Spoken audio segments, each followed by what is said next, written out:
ಬೆಳಗಾವಿ ಜಿಲ್ಲೆಯಲ್ಲಿ ಗುರುವಾರ ಸಂಜೆ ಸುರಿದ ಗುಡುಗು ಸಹಿತ ಭಾರೀ ಮಳೆಗೆ 2 ರೈತರು ಮೃತಪಟ್ಟಿದ್ದಾರೆ. 6 ಮಂದಿಗೆ ಗಾಯಗಳಾಗಿವೆ. ಅಷ್ಟೇ ಅಲ್ಲದೆ 12 ಕುರಿಗಳು ಸಾವನ್ನಪ್ಪಿವೆ. ರಾಯಭಾಗ ಪಟ್ಟಣದ ಹೊರವಲಯದ ಶೋಭಾ ಕೃಷ್ಣ ಕುಲಗೋಡೆ ಎಂಬುವರು ಸಿಡಿಲು ಬಡಿದು ಮೃತಪಟ್ಟಿದ್ದಾರೆ. ಮಲ್ಲಪ್ಪ ಶಂಕರ್ ಮೇತ್ರಿ, ಭಾರತಿ ಕೆಂಪಣ್ಣ ಕಮತೆ, ಬಾಬುರಾವ್ ಅಶೋಕ್ ಚೌಹಾಣ್, ಪ್ರವೀಣ್ ಕಲ್ಲಪ್ಪ ಧರ್ಮಟ್ಟಿ ಎಂಬುವರು ಗಂಭೀರವಾಗಿ ಗಾಯಗೊಂಡಿದ್ದಾರೆ. ಇವರನ್ನ ರಾಯಭಾಗ ಪಟ್ಟಣದ ಖಾಸಗಿ ಆಸ್ಪತ್ರೆಗೆ ದಾಖಲಿಸಲಾಗಿದೆ. ಸಂಜೆ ಹೊತ್ತು ಗದ್ದೆಯಲ್ಲಿ ಕಬ್ಬು ನಾಟಿ ಮಾಡುವ ವೇಳೆ ಸಿಡಿಲು ಬಡಿದು ಈ ಘಟನೆ ನಡೆದಿದೆ. ಇನ್ನು ಹುಕ್ಕೇರಿ ತಾಲೂಕಿನ ಹೆಬ್ಬಾಳ ಗ್ರಾಮದಲ್ಲೂ ಸಿಡಿಲು ಬಡಿದು ಗುರು ಪುಂಡಲಿಕ ಎಂಬ ರೈತ ಮೃತಪಟ್ಟಿದ್ದಾರೆ. 2 ಗಾಯಗೊಂಡಿದ್ದು ಬೆಳಗಾವಿ ನಗರದ ಖಾಸಗಿ ಆಸ್ಪತ್ರೆಯಲ್ಲಿ ಚಿಕಿತ್ಸೆ ಪಡೆಯುತ್ತಿದ್ದಾರೆ.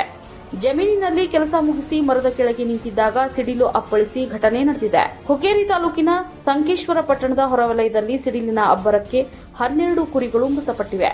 ಸ್ಥಳಕ್ಕೆ ಸಂಕೇಶ್ವರ ಪೊಲೀಸರು ಭೇಟಿ ನೀಡಿ ಪರಿಶೀಲಿಸಿದ್ದಾರೆ.